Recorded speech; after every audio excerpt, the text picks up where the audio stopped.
What's up, everybody? Hey, what's up, everybody? We are live from the surface of my kitchen. You see, I put some little plastic thing on here. It has a tint of red. Wow, look at that. Isn't that freaky? I'm trying to make a cup of coffee here. You guys want to watch. Give in to your voyeuristic tendencies to watch people like me do mundane things, like make a cup of coffee. All right, watch. Get a cup here. What? Oh, I'm doing that now. Oh. Yeah. Can you give me that water? Yeah. I got a mug. Ingredient No, one. no. Bottle. Well, there's hot water Yeah, here. look. And that. You can't use that hot water. I have to let my wife take over because she insists I she's want probably coffee. better at I want coffee coffee than I am too. anyway. I want coffee too. Guys, my parents abused me. They made me make tea. I'm kidding. I mean, no. As a kid and stuff, as a child, my dad drank coffee, but he always made his own coffee. Instant. And my mom drank tea because she's Irish, and she's from Ireland, and she always made me make her tea when I was a little kid. So I make a really good cup of tea, but I never got that much practice as a kid making coffee. And my wife's family are Coffee drinkers. like Californians and stuff. You know, Californians and coffee. Californians love their coffee. My grandmother only ever drank black coffee. That was what she just drank all the time. Not even like she didn't even have anything else, no water, nothing, just coffee. Just coffee all day, every day. Black coffee. Yeah, I mean, some of my family are Californians too, but they're not like a lot of my family are actually, but they're not my immediate family. So yeah, I grew up in a tea culture, strangely.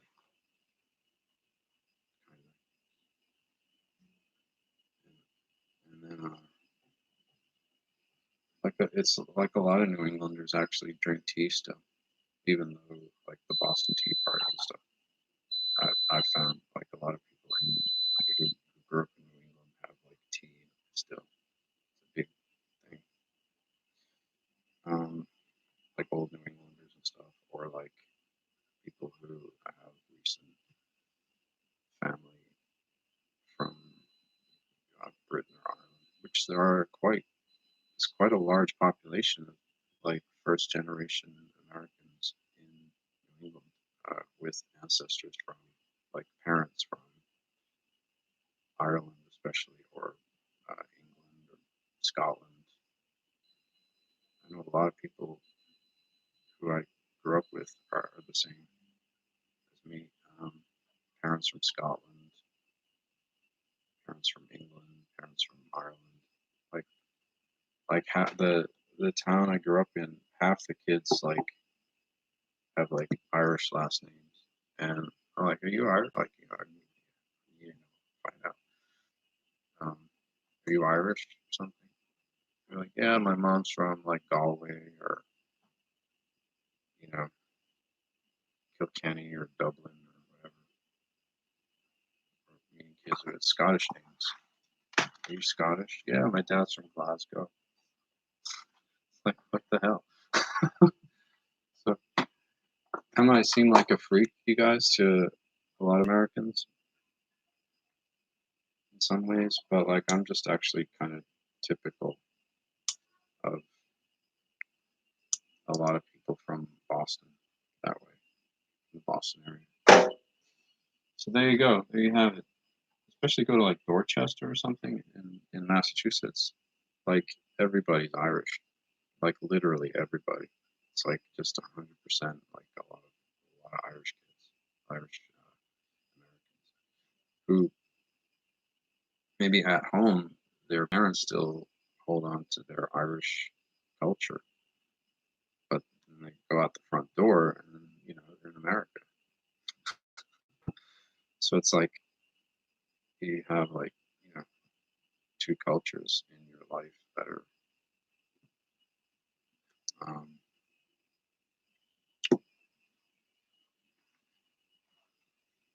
both there, and it's difficult like for a lot of us because you know the the surrounding culture, like the immediate culture outside the front door, is the United States of America. So you go home to a different culture, and then after a point of growing up, it's like it becomes difficult to really relate to the culture of your parents or understand it sometimes, which causes like a lot of problems in families. So I think it's important for people of that kind of background to maybe try to understand a bit better where maybe their parents are coming from, because we can act as sort of like ambassadors, really, for America to the culture of our parents and help them to maybe understand a bit better, because we do understand better a lot of the time.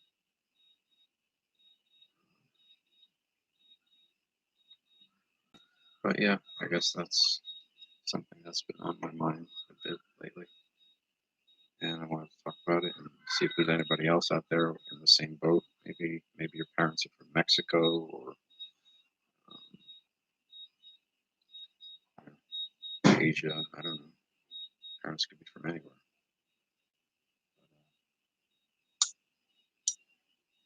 You're still American. There's a lot of people like that who have that. It's almost like a dichotomy.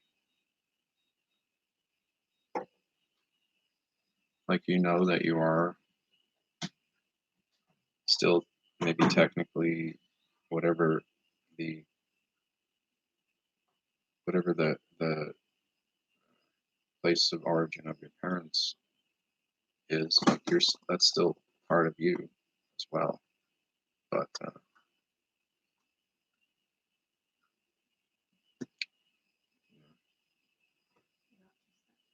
but you're not you're not just that either.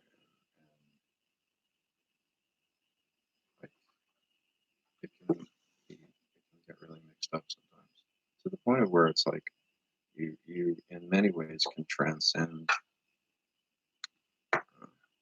either and kind of act as an intellectual,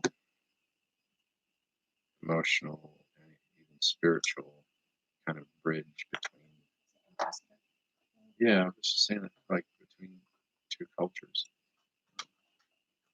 and that's a really good position to be in. I think, even though you might see it as a curse, it's kind of like, I mean, it is a double-edged sword for sure to some extent, but it can be used for good if you look at it the right way. It can be used and viewed as a gift. So you're half maggot, half maggot. Well, my buddies in the Marines will say that I'm 100% maggot.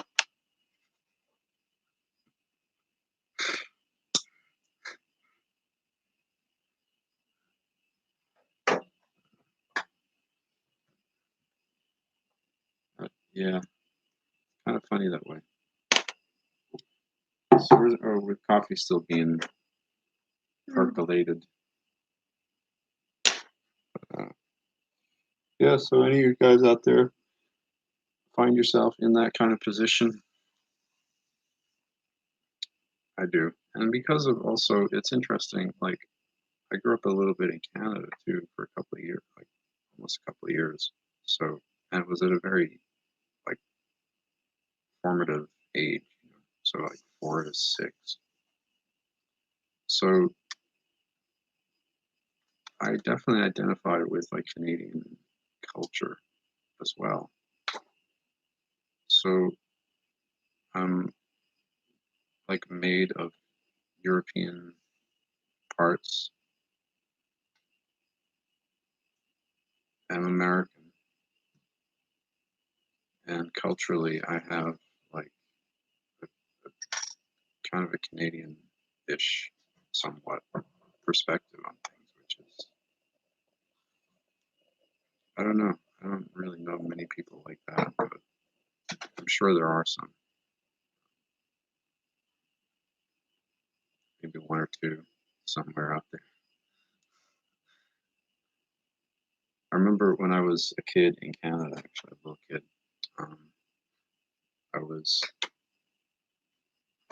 I was the kid who got the French-speaking people from Eastern Canada and the English-speaking people from Western Canada, who ended up in the same space, like the kids, especially because I was a kid. Um, ended up in this. These people ended up in the same class, and you could tell that they didn't really want to get along with each other initially. They kind of had to be like helped to get along. Well, guess who that kid was that helped them get along? Me. I was the guy that, you know, coming from an English speaking family. Um, I started to learn some French and to teach some to the English speaking people and to help the French speaking kids to understand what the English speaking kids were saying and how they viewed things and vice versa. So it's interesting to think that maybe, um, you know, when it comes to Canada, what holds it together in terms of it being a sort of bicultural nation is probably the American influence and possibly the European, particularly maybe Irish influence, because we're really good at kind of like, I think both cultures, both Americans and Irish, are particularly good at kind of bridging gaps and bringing things together that might otherwise have difficulty. Hey, Eric, how are you? Who's alive? What I got? This is your future president. Um, I have never played the video game Doom. Last time I really played video games was when Sega Genesis was a thing. I had a Sega Genesis when I was like in my teens, early 20s, and I would play Street Fighter. And before that, I was into like Nintendo. And before that, I had Atari. And I'm old enough to remember like ColecoVision and these things that were like like one line and it was like a square and like tennis was, you know, a line down the middle of the screen for the net. The two guys were like sticks and the ball was like a square and you had to go boing, boing, boing. And you moved. It was like, that's how old I am. Um, I used to like Oregon Trail a lot when I was like in seventh and eighth grade. I used to stay after school in middle school a lot for uh, computer lab to play Oregon Trail. And I died of dysentery many times, but I used to keep practicing and get to Oregon. So yeah, I can beat Oregon Trail. I never managed to beat like Mario Brothers. I gave up on that. I did like Top Gun a lot for, was it Sega Genesis? Was that Sega Genesis or Nintendo? That was Nintendo. Okay, I played Top Gun a lot with Nintendo, and I thought that was really good practice for any kind of potential military stuff. I could beat Top Gun. And I liked at the video arcade. I really liked Punch Out. Gallagher. You guys remember Punch Out? Yeah, Gallagher was all right. And what was the other one I used to play all the time? Double Dragon. You guys ever played Double Dragon? Did you ever play Space Invaders? Yeah, Space Invaders for Atari. I used to play that like for all day. I would play Pac-Man all day for like one game would last me all day.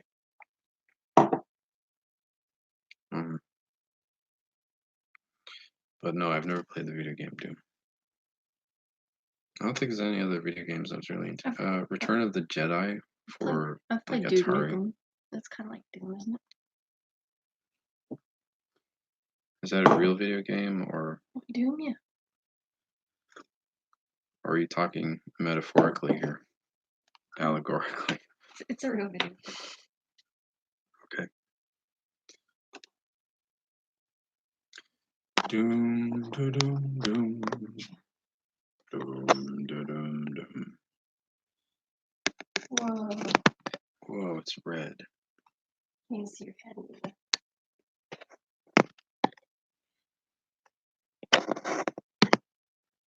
There you go. That's cool. Okay. You're seeing through rose-colored. Here, look at everything through rose-colored lenses. Isn't the world wonderful? Everything is so groovy, man. Let's all just hold hands. Peace and love, man. We can beat the terrorists by giving them hugs.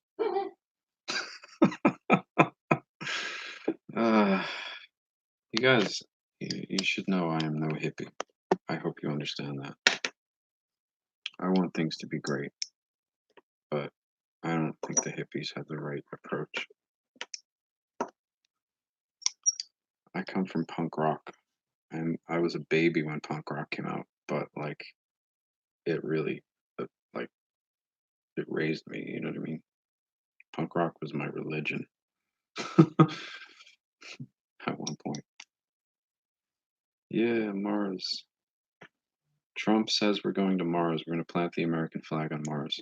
I don't know if Trump even knows that we've already been to Mars. I think I've talked about that. And if you guys, yeah, Street Fighter.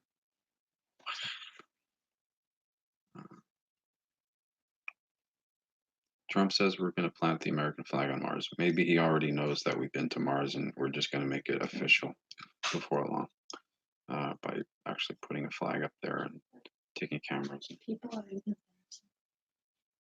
Well, people have been to Mars. There have been many people gone to Mars. There have been many people who have died on Mars.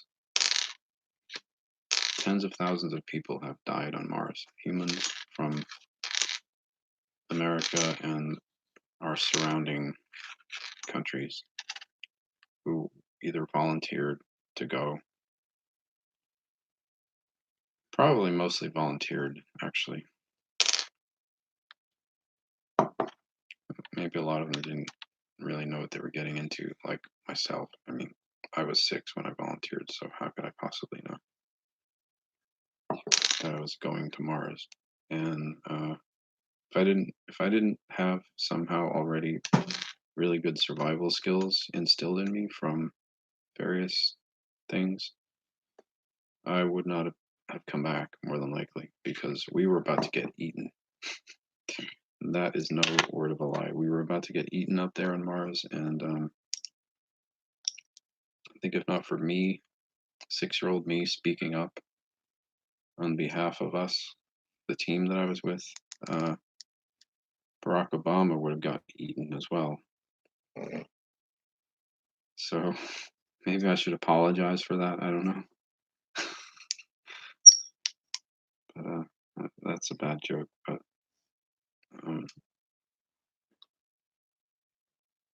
don't forget, Obama, I saved your ass.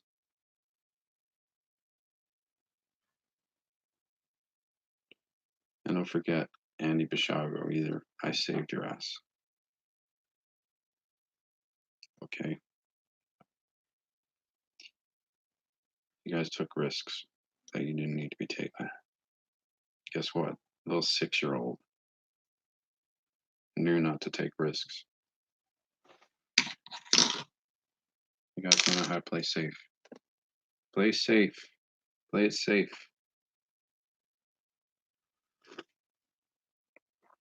When we're taking risks, especially with other people's safety,